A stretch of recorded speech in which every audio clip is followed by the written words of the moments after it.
Hi, I'm Brian Kindregan, lead writer of Diablo 3: Reaper of Souls. 嗨，各位玩家，大家好，我是 Brian Kindregan，我是《暗黑破坏神3：夺魂之鐮》的首席作家。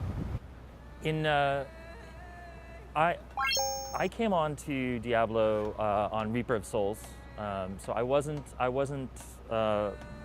deep into the thinking of why they killed off Cain. But I do know that the team really wanted to establish that the stakes were great, were very high, and really there comes a point in any story where the old order has to move out of the way for the next generation, and new characters have to have a chance to grow, and they will never be able to grow if the old order stays in place. So in Reaper of Souls, we have a character named Lorath who shows up, and to some degree, he's going to take Cain's place as sort of the lore master of the Diablo universe. 那么当时在 Diablo 3暗黑破坏神3的时候呢，其实我并没有直接参与他当时的故事的决策。那么我是从夺魂之鐮才开始加入的。可是就我所知的话，当时基本上我们的设计团队在编这故事的时候呢，希望让玩家能够知道，在整场善恶大战当中所需要付出的代价是非常高的。那还有另外一个考量，就是其实在任何的故事里头，其实势必都必须要让旧人有一个退场的机制，让新血可以诞生。所以让 Cain 他走掉，也其实是一个退场的机制。那在夺魂之鐮里头，其实会有一个新的角色 Lorath， 他某种程度上就会取代 Cain 的地位，变成了新的说故事说书人。So in Reaper of Souls, you will definitely be seeing Adria again. Adria did some truly awful things in Diablo 3, and even though the player had to go deal with Diablo, the player character, the hero, your hero, has never forgotten Adria and what she did.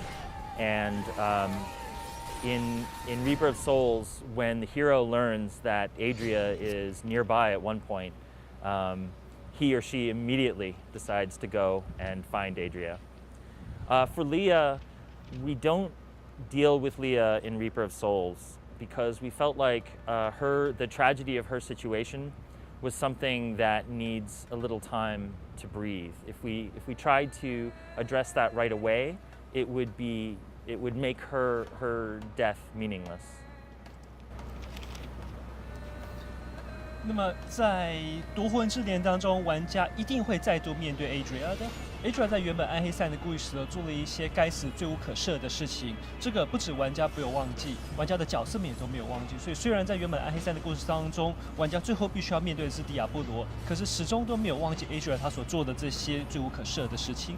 所以事实上，在夺魂之鐮里头，在某一度当玩家角色发现 Adria 在附近的时候，其实玩家角色会马上决定动身去寻找 Adria。那么 Leah 的这一部分的话，我们在夺魂之鐮其实并不打算特别去对 Leah 这部方面做哪些处理，因为我们会觉得 Leah 这件事情是一个很大的悲剧。那夺魂之鐮的时候再来处理实在是太快了。如果说我们夺魂之鐮就马上处理的话，这样让他的死太轻，这样子显得太轻于鸿毛，所以在夺魂这里头我们暂时不处理 Leah。Right now, our big focus is getting Reaper of Souls out to everyone and making sure that they can play it and enjoy it.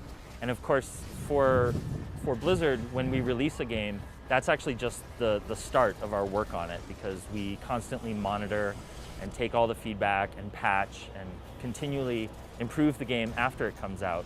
So really our focus for quite some time is going to be Reaper of Souls. It's not like we just ship it and then start thinking about what's next.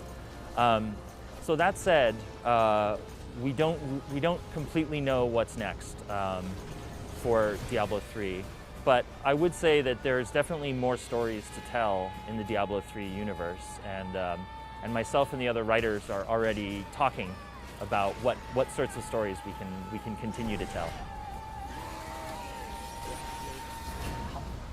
那我们其实，在暴雪推出不管任何一款游戏的时候呢，我们当然除了希望能够让玩家能够玩得非常开心之外呢，我们也都会先把重点放在这个游戏上。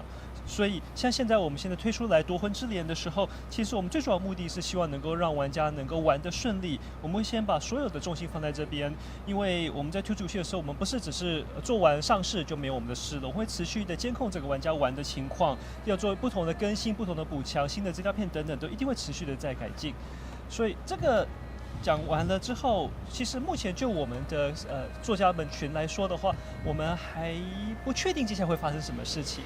那么我也和其他的几个主要的作家呢也开始讨论，或许之后 Diablo 会往哪一个方向走，或是我们可以讲什么新的故事。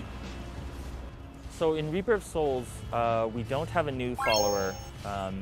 The decision to add a follower is a very complex one because it's not just the story and the character of the follower. It's also about the combat and their role in single-player combat. So there's a lot of different teams within the Diablo team that have to sort of come together and make that happen. And our combat designers didn't feel like they needed a fourth follower. So we don't have a new follower, but I'm really excited to say that we do have lots of new story for the followers.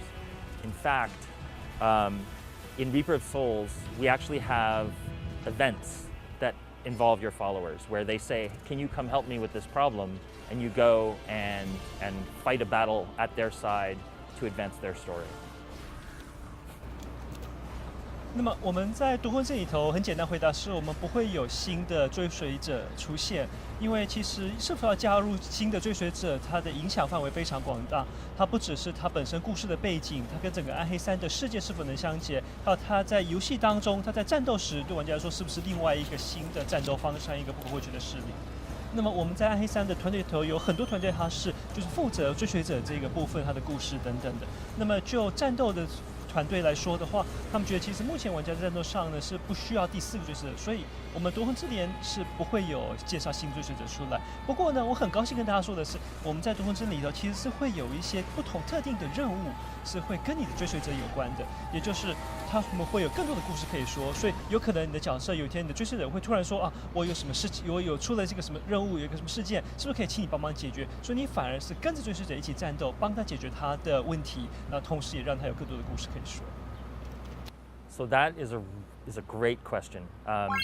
I'm really excited about the fact that Reaper of Souls turns the Diablo world upside down, and now you're fighting angels. I wouldn't say that the line between good and evil is blurred, because the hero always has to do what he or she thinks is right. So they will always have a strong idea of what's good.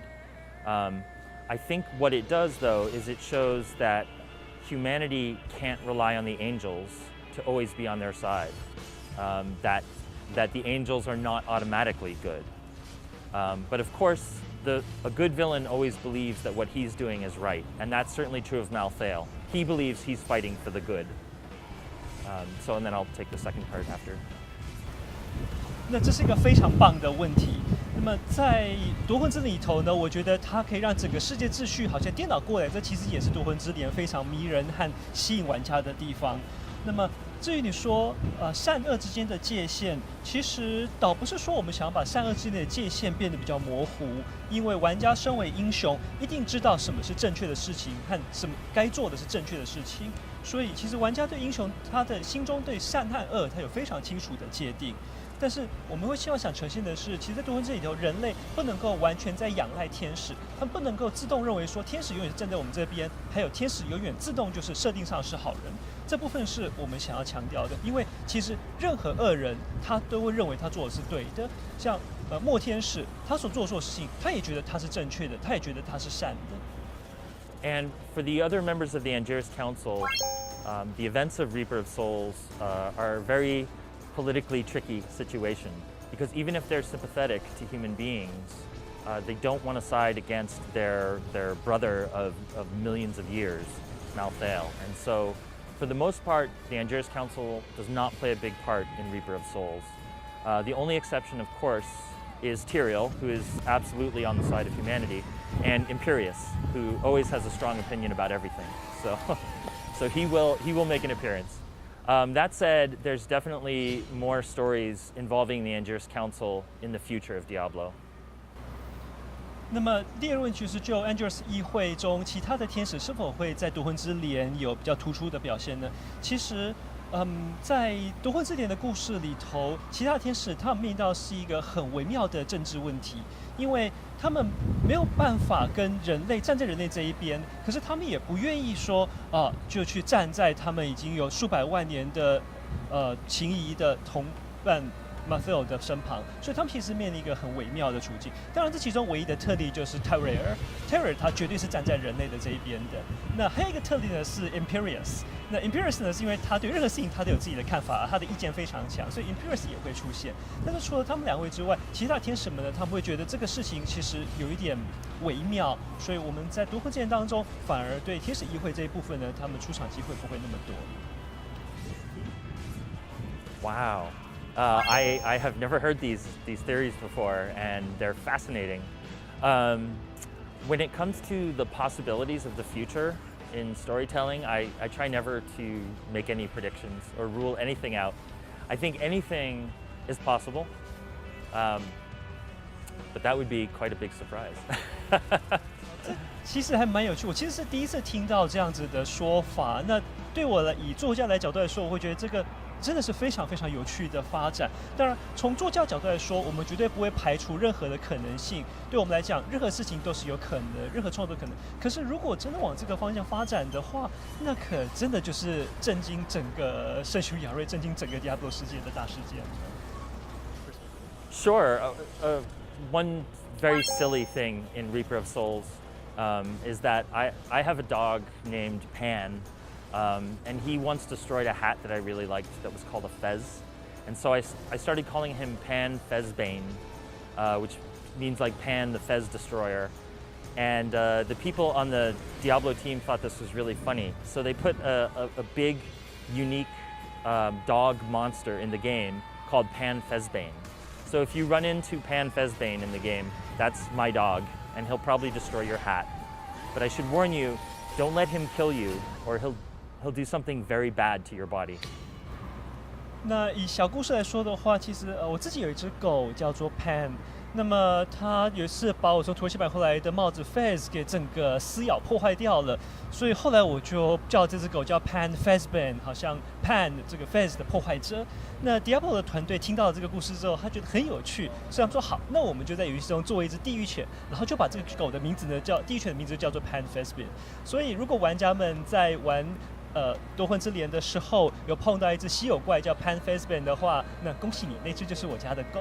那当然可能会把你的帽子破坏掉了，不过要小心，绝对不要被它杀死。如果你真的被它杀死的话，它可能对你做一些很残忍的事情哦。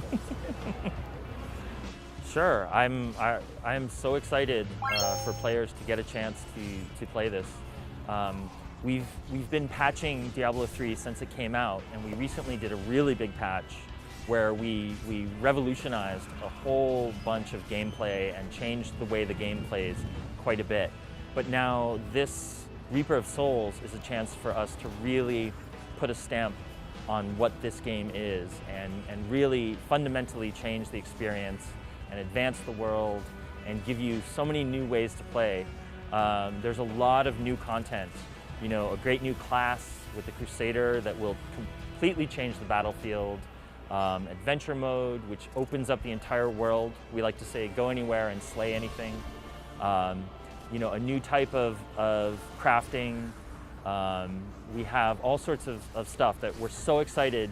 We've worked really hard on, and we think people are going to really love. And so we can't wait for everyone to play it and to tell us what they think.